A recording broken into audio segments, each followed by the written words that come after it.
Hello everyone out there in YouTube land. I am the Scent Maven. Welcome back to my channel, Shopping in Scents. So today I'm going to do I think a long-awaited vlog, much-awaited vlog about my weight loss journey.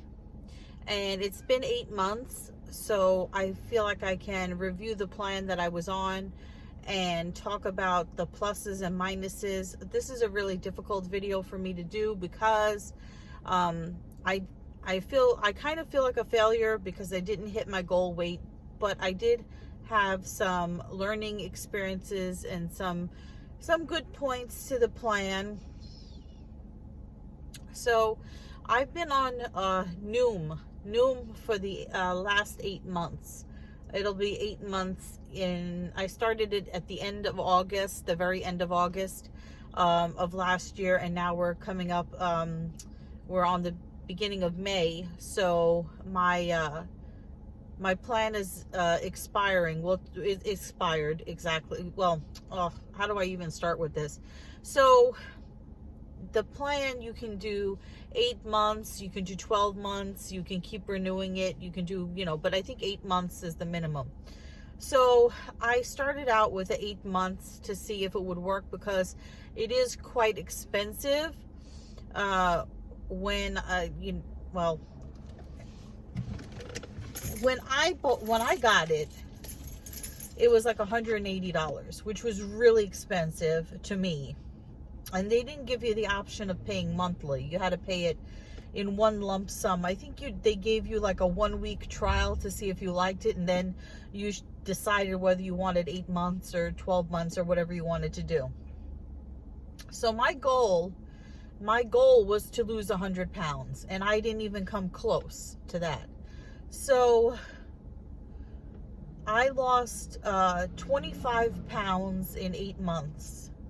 I hit some plateaus where I wasn't losing any weight at all, and now I've gotten to the point where I keep losing and gaining the same couple of pounds, so it stays at the 25. So I didn't lose it and gain everything back, so I guess that's a plus. I definitely feel a difference in the 25-pound weight loss, but I don't feel like it was a triumph either, because I gained about 30 pounds during COVID, during, isolation and all that. I never, thank God, knock on steering wheel, I never caught COVID, but when I was working from home and snacking all the time and everything, I did put on a good 30 pounds. So I did lose the COVID weight, but I didn't lose any of the other weight. So I'm not at my ideal weight. I'm not even close to it. And so when I first started out on the program, let me tell you how it works. So you count your steps. It counts your steps. And you're supposed to work up to 10,000 steps a day. At one point, I was doing 15,000 steps. But then my friends in the weight loss community told me that walking is not really burning as much calories as like aerobics. So I switched off and I started doing a mix of walking and aerobics to see how that worked. So it shows you how many steps you walk in a day. So it was an eye-opener to see how few steps I was walking in a day, because I have a very sedentary lifestyle. So I learned that I need to walk more. So I'm more conscious of how many steps I walk in a day. Even though I don't hit the 10,000 every day, I'm still conscious of walking more steps. Then the other thing is weighing myself every day. So I do weigh myself every day. I know some diets, some weight loss plans tell you not to do that. But Noom tells you to get rid of your scale anxiety. So if you have to face the scale every day, you know exactly, if you ate too much the day before, you ate too much salt, you didn't poop or whatever, it's going to reflect in your weight. So I've developed the healthy habit, I think, of facing my weight every day and watching it every day. and also increasing the amount of steps and realizing how sedentary I am. Other good habits that it helped me do. At first, well, I know I'm kind of all over the place. So it tells you to count your steps. It counts your steps. You have to weigh in every day. You have to log in everything that you eat. And you get a certain number of calories that's considered in the good range, depending on how much exercise you did for that day. So you might start off with, they'll estimate how many steps you're going to walk in the day, and they'll give you a calorie range based on that. But if you exceed your step count and you incorporate more exercise, the more exercise you do, the more steps you walk, the more calories that you're allowed. So you can eat a little bit more if you exercise a little bit more. So that's an important thing to note. Also, there are these lessons. You have to take lessons every day that tell you how to change your mindset on how you eat. And it kind of explains to you why you eat and why you've developed bad habits, sort of like a psychological type thing. So other things that I have, you count your water and stuff like that, you know, how many glasses of water you drink in a day. So other habits that I've broken that were bad habits, were eating in the middle of the night. Like if I would get up in the middle of the night to go to the bathroom, I would like grab a cookie or some kind of snack before I go to bed, which is ridiculous. That's a bad habit. My dad used to do that when he was alive. He used to eat in the middle of the night. Crazy. So I don't do that anymore. And I don't keep cookies and cake and any of that kind of stuff in my house anyway. So, in my apartment. So I don't snack in the middle of the night. I don't really snack in between meals. Sometimes I do and sometimes I don't. I ended the habit of mindlessly snacking while watching TV. I ended the habit of mindlessly snacking while I'm stressed or bored or depressed, you know. So I've pretty much ended the habit of taking a piece of food just because it's there. So if I have breakfast and then I go to work and my work involves going to a location that's having a breakfast, I don't have a second breakfast. Whereas before I would eat breakfast in the morning, and then if I went to some kind of gathering where there was food, I would take food and nibble even though I had already eaten, and even though I wasn't really hungry, because the food was there, I would take it. So I've stopped doing that. I've stopped eating fast food. I don't go to McDonald's. I don't go to Wendy's. If I do, on a rare occasion, go to Wendy's, I get like the cranberry walnut salad. And, I've stopped eating pizza and pasta, and I've cut back on the bread. And these things have become all like natural to me. At first it felt like I was depriving myself, but now it's become part of the way I am. I just don't gravitate towards those foods as much. And when I do, I physically can't eat beyond a certain point. So I think my fullness level, my stomach, I guess, is not as big as it was. So, but God knows there's more to go. So I don't eat as much. Another bad habit that I've broken is eating to the point where my stomach hurts, or eating everything that's on the plate, because when I was a kid, you were told you have to eat everything that's on your plate. So I've stopped doing that. And one of the recommendations that Noom makes is, if you feel like you have to eat everything on your plate, use a smaller plate, or put less food on the plate, which is a really handy dandy thing to remember. So I don't eat beyond the point of full, where I'm stuffed so much that my stomach hurts. Which, thinking about it now, it's like, why would anybody do that? Why would you eat beyond the point of fullness? Why would you, eat to the point where you feel like you can't move? So like I said, I've stopped eating at like places like Chipotle and like, pasta restaurants and stuff like that. I do have Chipotle every once in a while. I think in the last 8 months, I've had Chipotle maybe about 4 times. I get the salad bowl. I make sure that they limit because they'll just heap on the spoonfuls. That's one of the reasons why I don't go to Chipotle, is because they'll give you heaping spoons of food. And I think the mindset behind that is people want, if they're not watching their weight, people want the most food that they can get for their money. So sort of like an all-you-can-eat buffet mentality. So they want the heaping spoonfuls because they figure if I'm paying so much for the food, it's going to cost me the same whether I get a smaller spoon or a larger spoon. So let me just maximize the value and get like a giant spoon. So so the huge portions is one of the reasons I don't go to Chipotle. Also, I like guacamole, and although avocado is good for you, a giant heaping spoonful of guacamole is not. So I have had Chipotle a couple of times in the last 8 months. One of the other big things that I have practically completely eliminated is pasta. White flour regular pasta.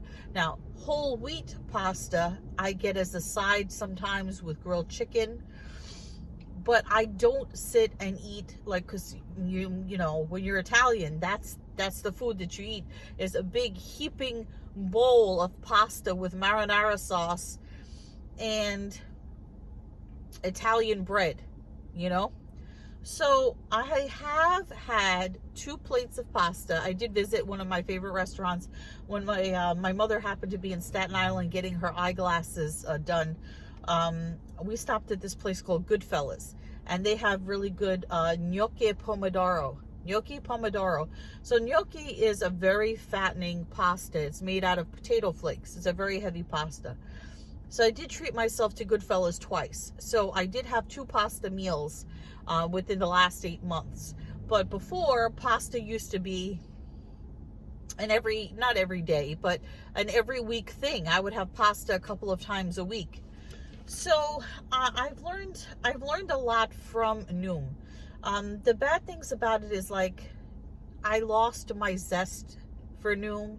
I don't exercise as much as I used to. I don't walk as much as I used to. I stopped doing the lessons because the lessons in the beginning are really informative and enlightening. But then after a while, they just get really repetitive. Maybe it's because they're trying to hammer home the message that they're giving you, so it becomes a lifestyle change. But after a while, I couldn't do the lessons anymore. They give you a Noom coach in the beginning who checks in on you and asks you how you're doing. I had the Noom coach for the first 6 months, and then she left, and they gave me a different Noom coach who never checked in on me. I don't feel like I needed to talk to the Noom coach. That's a feature that was just okay.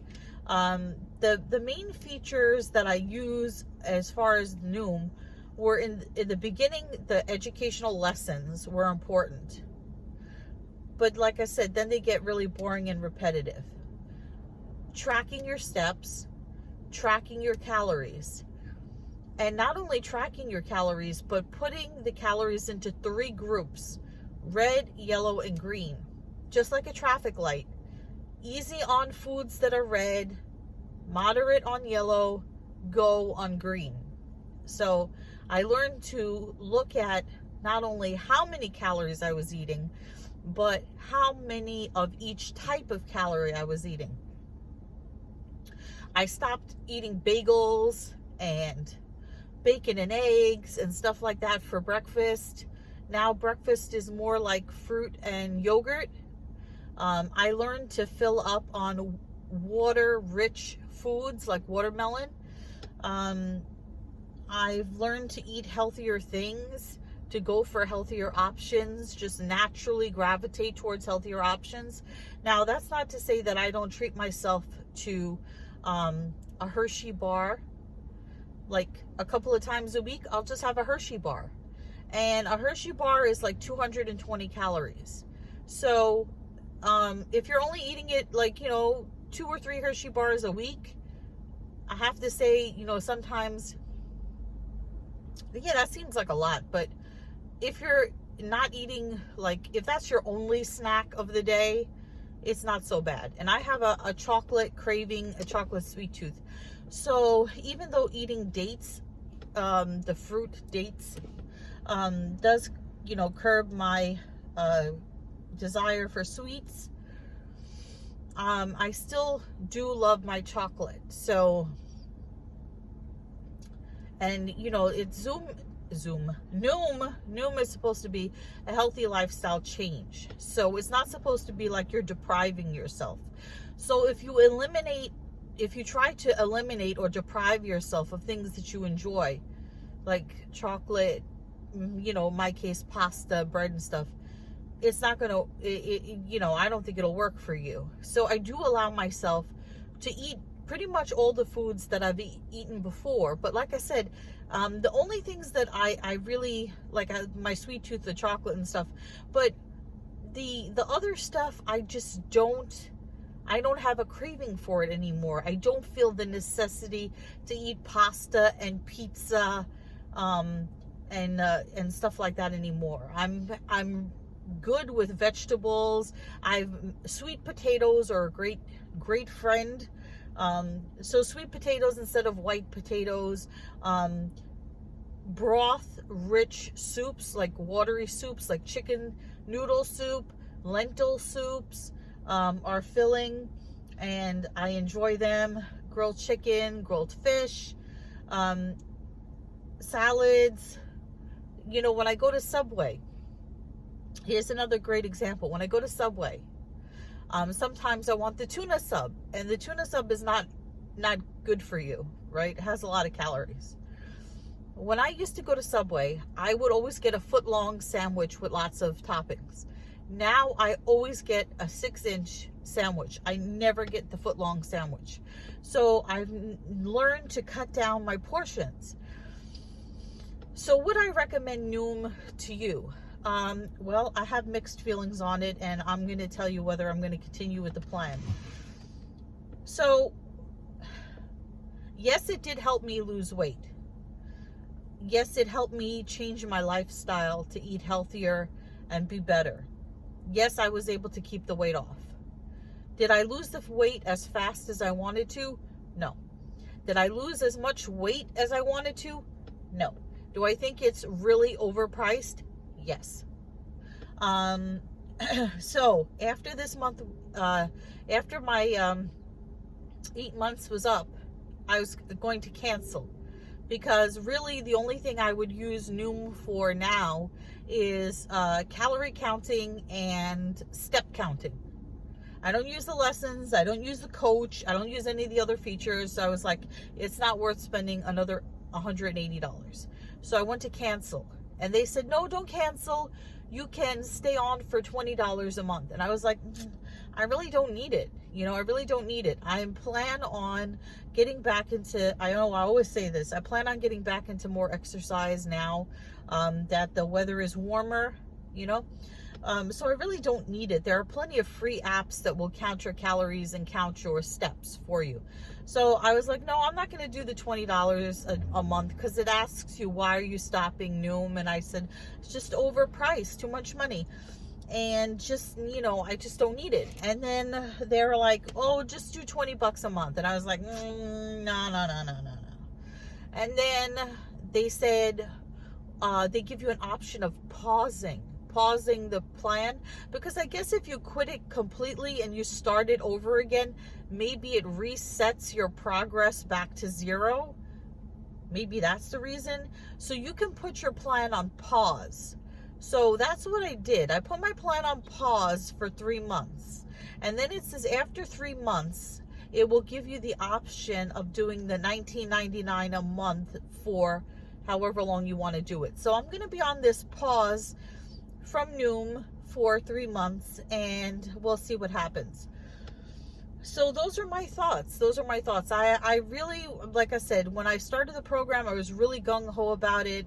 And I think I would have stayed gung-ho about it if my weight had continued to continuously drop. If I hadn't kept hitting these plateaus, if my weight didn't, like, hit a set point and then just go up a pound, down a pound, up 2 pounds, down 2 pounds. Like if it didn't keep doing that, and I kept consistently losing weight, it would have been an incentive.